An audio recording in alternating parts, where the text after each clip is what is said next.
I ain't gonna cap to y'all. This is definitely one of the ones. We got a homemade sweet potato pie, and I caught y'all right before Thanksgiving. Full recipe link in my bio. So let's get into it. So first things first, we want to boil our potatoes. You can peel these prior to, but I chose not to. We're gonna get that into a stand mixer, get that a nice mix.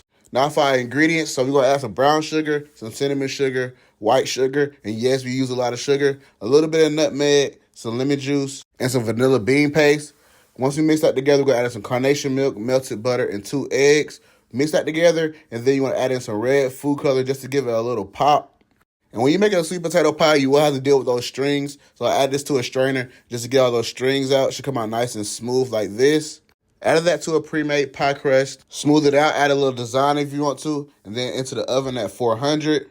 Should come out a little something like this. You can top this off with some whipped cream or you just eat it regular. And one thing about it, two things for sure. Chef D the real goat. Make sure you follow for more. No cap.